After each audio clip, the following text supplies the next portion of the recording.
Money Radio, discussing the business of making and spending money. Good day. Thank you for joining us on Money Radio. Yes, it's Leadership Television here. Well, today we'll be discussing artificial intelligence. It's been said that artificial intelligence is a very powerful technological advanced tool. It's able to tackle major problems in the economy. But of course, there's a fear that it will lead to a major loss of jobs. Well, for us today, we are here to discuss this. And joining us on the program today is Dr. James Agajo. He's a lecturer with the Federal University of Technology, MENA. He has a PhD in the field of telecommunications and computer engineering. He has over 21 years experience in lecturing and research experience in the field of artificial intelligence, software engineering, and wireless communications. Thank you so much for joining us today on Money Radio. Nice for having me, and good to be with the leadership family.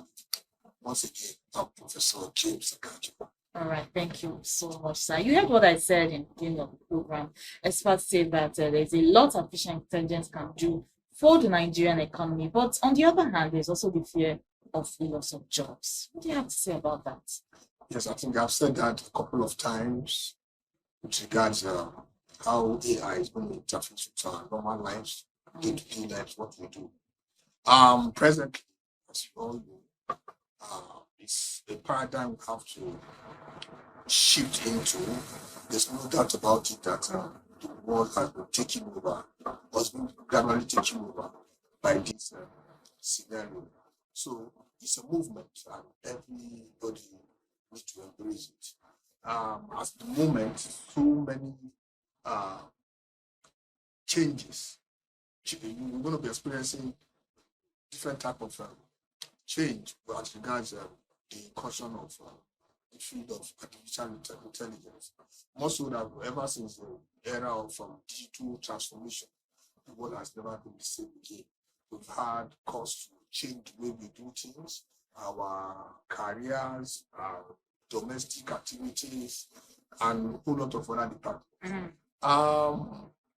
Not to be in a hurry to answer that question of yours, I have this to say, that artificial intelligence certainly is coming to probably not take jobs per se, but change the way we do things, the way we attempt to different areas daily of our duties and profession.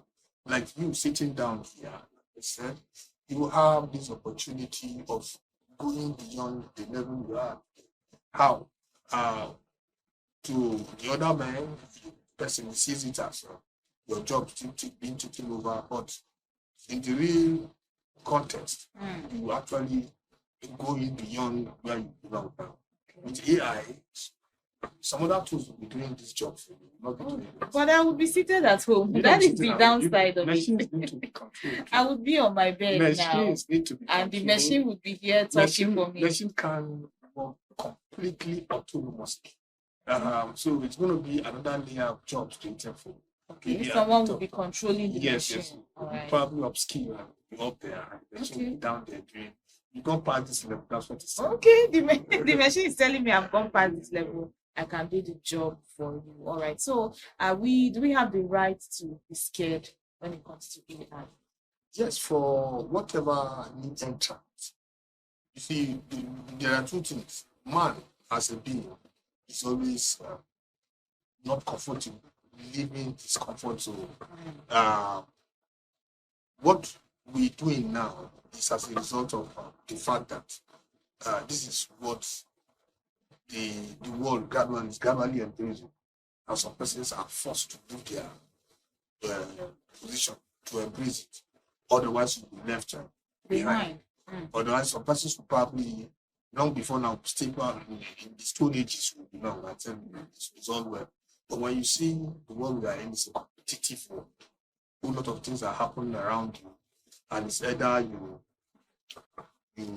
embrace what is happening, or you be cut off from happenings, what events. So people tend to move out of their comfort zone, embrace new technology at some costs.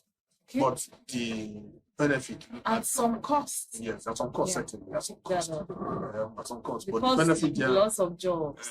No, I'm not going that way. Because that one scares people. So I don't want lots of jobs to create more other jobs. Better jobs. Okay. If you look at, let me give you a typical example.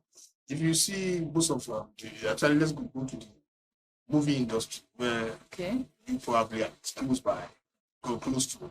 You see the kind of movies these days.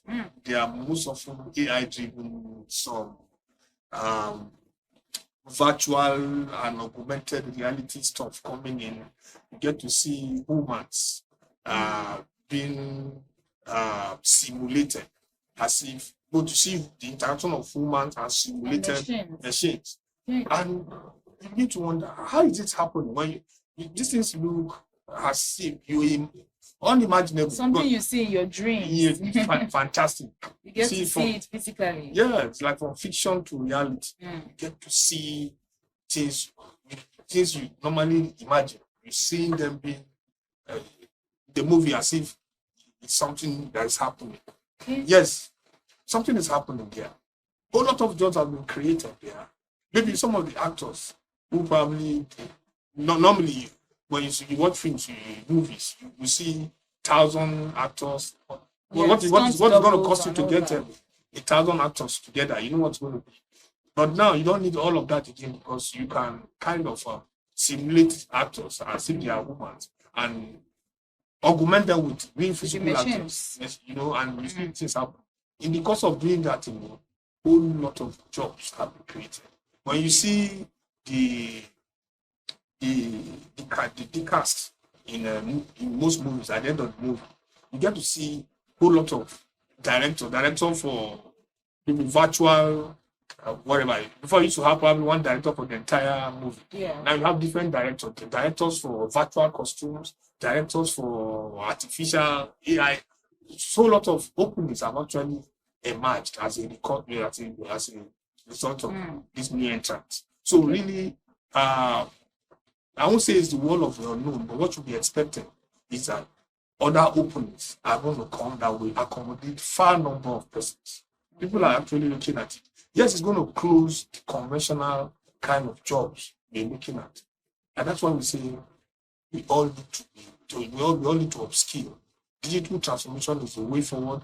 Everybody's embracing it, and we get better result, better productivity and optimization of when you embrace digital skills. Yes. Optimization of whatever skills you are into. Okay, let's come down to the shores of Nigeria now. You know that worldwide it said that AI is also a problem, but where are we in Nigeria when it comes to artificial intelligence? What local solutions, are we applying when it comes to artificial intelligence? Where are we exactly as a country? Yes, as a nation that is blessed with very large population between probably 15 and 40 years is one very large percentage compared to other parts of the world. It's a potential for gains, profit, benefits for a nation. And if I probably give you where we are, it's not too good, the statistic to present here. But the potential to be up there by virtue of what is on ground as the age bracket, the youth population we have, is one big asset the country can leverage on, in the sense that you have youngsters wanting to embrace new technology and create better jobs for themselves, economy, and all of that. We have what it takes to actually shut down many other economies. But it's for the managers around to take advantage. That we have an ecosystem that should be taken very seriously. Now, talking about where we are, For now, if not for just recently, we're probably talking about 15, 20 years back. It's not been taken that serious. But over time, like I said, it's a worldwide convention at the moment that a whole lot of persons are trying to embrace digital skills, technology, and transformation, and amongst which AI, machine learning, computational intelligence is part of. So we are forced, even our administrators are equally forced to take up that challenge. Otherwise, if you don't do it, then you'll be left behind and you have nobody to blame. This aspect or this area we're talking about is the future oil. Yes, Wow, and it's the if you future don't, oil. future oil, yes. In fact, So it's we already need to tap into it as quickly as fantastic, possible. fantastic. Take a look at countries like, or there's countries that probably don't have natural. Natural resources, Way back, the discussion was that we are so blessed. Nigeria is so blessed. You don't hear such that much in the direction we talk about. We are so blessed by way of oil, that's mineral resources buried beneath the earth crust, and water. That's what we actually define as being blessed. But some other economies have actually taken time to show us that it's not It's not all about what is in the ground. Yeah. What is buried beneath the earth crust? It's about rendering services. And how do you reconcile a situation whereby a whole country as large as Nigeria cannot compare its GDP with a single firm? When I mean firm, a company, like the likes of Apple and Amazon. I think I'm even going too far. Single firm that probably render services and products are richer than countries that probably They had natural resources. So that shift is actually happening now. People are beginning to understand. Even the Middle East, where you have countries that are so gifted when it comes to natural resources, are beginning to think beyond that. Recently, I heard Saudi is going into entertainment, going into tourism, and all of that. So everything is moving. So it's a movement, and the earlier you embrace it, the better, or you'll be left behind. And these are things you see results almost immediately. When you see what is happening, because you check the graph and you see those that are making. A country like India was once adjudged what do we call it? Poverty capital of the world. Capital. But you get to see Indians right now the most demanded when it comes very to good. technical skills. Skills are fantastic, and that is those are models we should be copying. And I'm so happy that in recent time those saddled with the responsibility of mounting some of these our key ministries, most especially the Ministry of Communication, Innovation and Digital Economy. We're making moves towards seeing how we can close and merge that gap. The gap is quite wide. It's not easy. It's not overnight, but gradually we're getting there. Okay, so looking at what you just said about the Ministry of Science and Technology and Communication, trying to bridge that gap, Nigeria and other technical countries of the world. Do we presently have any locally made AI model, that's underway right now, being built? And then what is your opinion when it comes to solving critical issues in the country? What kind of issues can AI solve for us in the country? Have security issues, the economy is not doing so well, and we have various issues here in the country. So what problems can AI solve for us? I asked two different questions now. Yes.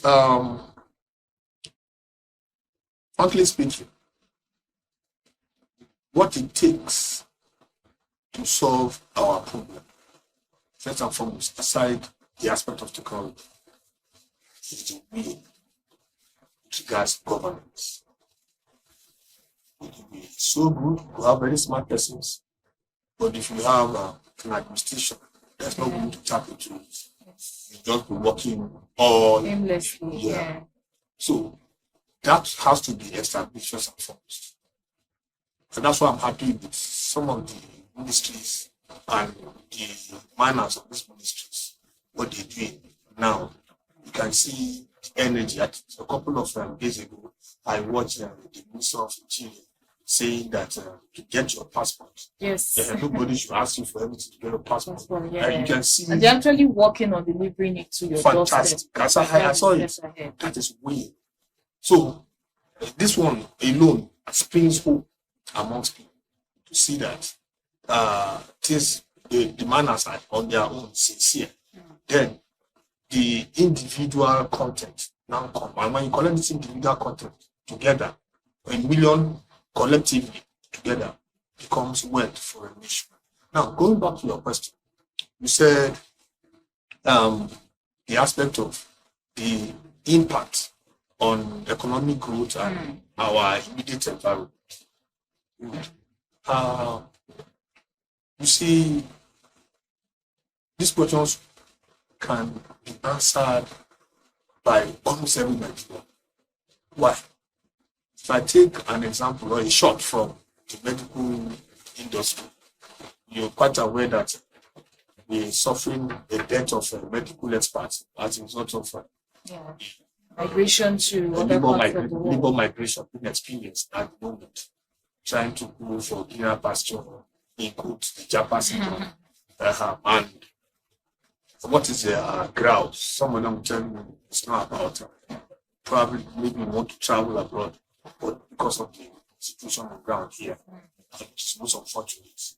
You see most of the persons in position of leadership only going there to get medical treatment.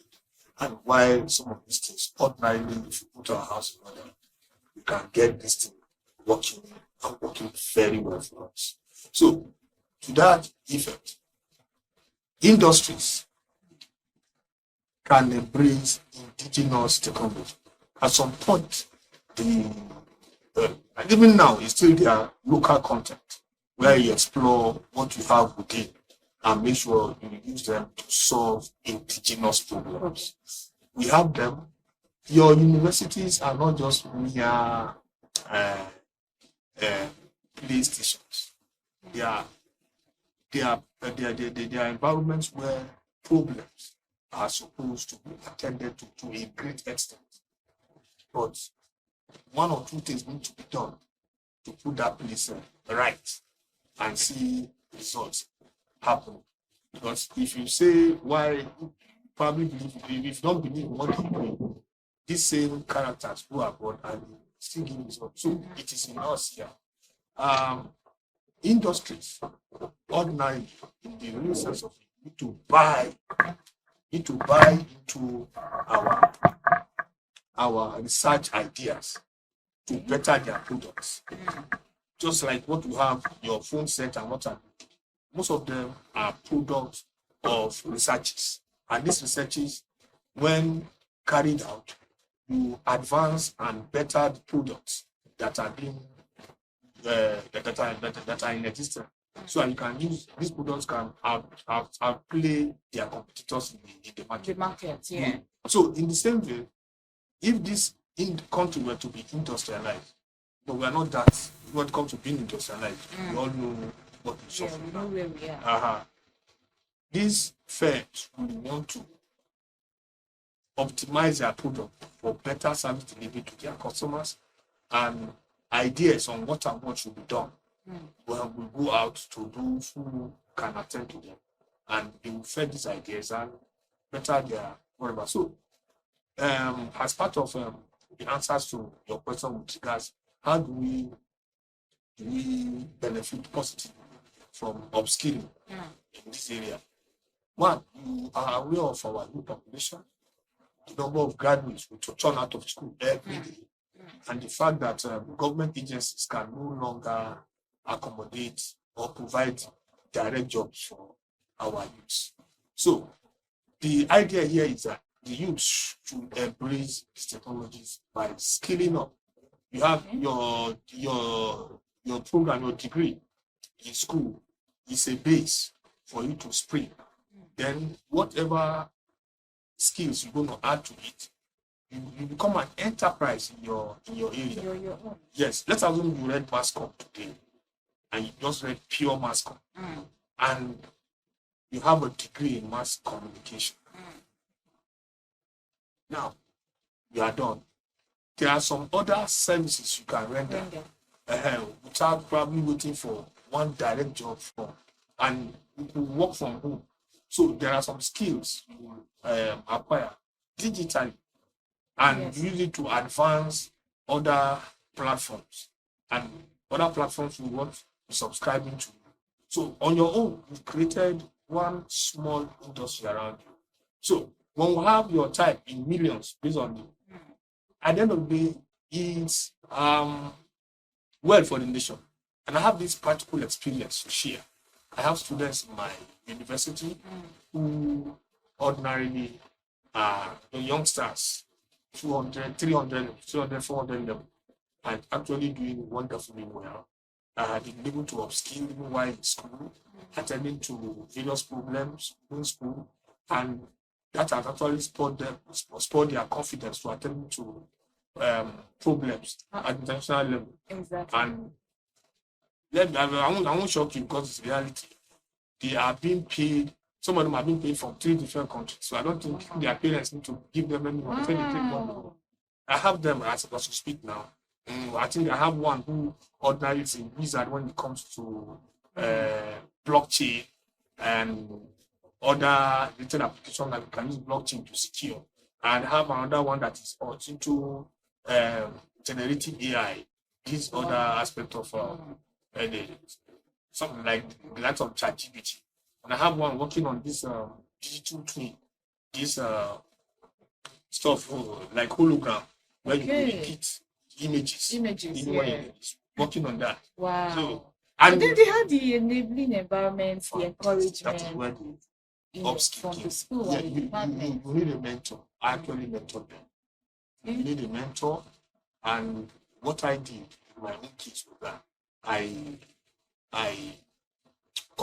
was in collaboration with some other partners outside Nigeria, India, Geneva, Germany, France, and South Korea too, and the UK. So partnering together, and they all knew that I have research groups with youngsters. So at their level, they were able to make me understand that there are so many problems that can be attended to around the world, that even outside the environment here. So what do we do? So the kind of problem from there to upskill. So we started discussion. So what we did, we had a weekly session. We were always meeting. I was always inviting one or two of them to come and showcase what they do. So my youngsters, even myself too, I learned behind as much as I was one of the tutors. And certainly it's an interactive forum where everybody gets to see food, where everybody gets to learn something new when it comes to AI. So eventually, in a couple of days or weeks or months, we had everybody now showcasing what he had. So we started attending to problems from the UN, ITU, International Telecommunications Union, and a lot of bodies. And they invited us. I will be going soon again to that's great. That's good. So it's really been wonderful. It's been wonderful. So such kids now, telling them that you're going to give them jobs in NNPC, tell you, I don't think I have that time, because already they've started. Because they have already advanced. Yes. So now moving on to that, we know that AI has the ability to create a lot of jobs, like you said, for the youth. So what would you advise the Nigerian youth now? Just talk about the students that do you have any advice for Nigerian youths that are watching this, confused on what path to take to tap into the AI career right now? What exactly do you have to say to them? Where do they start? Where can they start from? Yes, Nigerian youths, the message for them is to understand what we're into. I've heard so many narratives, not good for the ear. I mean, you must have heard people tell you like almost the disadvantages are even a lot more. Telling you that education is a scam. Mm. At some point, you see some footages where somebody probably set ablaze his certificate, Yes. saying, no, I don't think I need this anymore. Mm. But you see, the mistake is this. Somebody said somehow that the British system, our colonial masters, handed over a system that made us think the way we are thinking. That everything is about government providing for you. So that was actually what was handed over to us. So we never knew it's not so. That everything is about what you will get from government, but not what you actually evolve on your own from the environment and eventually to contribute to the center. To the society. So we never had that background. So on the account of that, here we are now having that sense of entitlement. No, not doing enough. But I'm not saying that those in government have done well. Yes, we have our grievances with the government. Yes, but on the other hand, on your own thing, it's high time we begin to think inward and know that yes, we have a responsibility to ourselves to upskill in whatever profession you find yourself. And that was why actually the course entrepreneurship was introduced some time back during the passenger administration, when they said, no, there's need to develop entrepreneurial skill where every student will probably learn to commercialize on their own, commercialize whatever he knows, or he probably thinks he's going to become an expert to the commercial aspect, so as for the purpose of making money and all of that. And we started, but as usual, I don't think that program is being nurtured. Was really beneficial. Yeah, they not being nurtured to it or to be. Like I've gone to some university campus of templates and I see Babin Sam, somebody who read the engineering, the entrepreneurship course or project is given how to back. What fine? It's just by the way. But I believe whatever you need to develop my own idea of entrepreneurship as regards the institution is that whatever you say, you probably read, you develop an enterprise around that career. Yes. I can't be probably a mechanical engineer, and because of the fact that teaching entrepreneurship and I move to become a Babin certificate owner. No, you could have it maybe just a side deal, but let's come to the crux of the matter. You create an enterprise around business enterprise around that your area of expertise. And we understand that yes, you actually bringing in the concept of entrepreneurship into what you do, not what. So now, with all of this, our youth, we have a responsibility, study our environment, your course of study, then what to make that course of study make money for you. Let's be very frank. Make money. Yes, how do we what is it? What gaps? Because if you see our curriculum, the way our curriculum and syllabus is actually tailored, we just grew up to say we want to become a first class. How do you become a first class? The better CGPA you have, the more money you have. We don't have that connection. So a lot more descriptive, writing, passing exam. But how do you make money from that skill? So that's why we need to develop additional skills. Now, these skills we're talking about is hands-on practicals. Because if you have what it takes to solve my problem, wherever you live, I will look for you because I want to solve my problem. Yes. So it's not about you just coming to advertise. So if you have service you can render, people will come looking for that service. Oh. So, and that is what you should look at every youth these days. Parents should locally take up this opportunity to see how they can upskill their youngsters even while in school. Yes, the basic fundamental the degree. Even in schools now, some of the students, like I'm from a public federal university, so I know our students are on their own. They realize this on their own. What they're doing to see how they can better their skills aside this curriculum. In the school. So sometimes some of you complain that the syllabus itself is not capturing some of these things you say. But it's about this thing you just mentioned now. So why? What's going on? That people are not happy with the kind of syllabus. Syllabus is not actually tailored to emancipating the student. So some of these students have actually gotten to know that's what that aspect of the syllabus is being rigid now to capture some of these things you say. Some of the students are taking up this initiative challenge to go beyond what we even teach. What is taught in the four corners of the class. And they're coming out for those ones that are serious who know that yes, outside it's actually challenging. It's challenging. Before now when it's those days, you remember when children, these kids are in their final year, it's about time to graduate. You see the way they celebrate. So you don't know where you're going. Now they know where they're going. So they get ready. Water. They are getting ready for it, and they face the challenges. And wow. Yes, well, thank you so much, Professor James Agaju, for the work you're doing at the Federal University of Technology. The work you're doing with your students, the mentorship.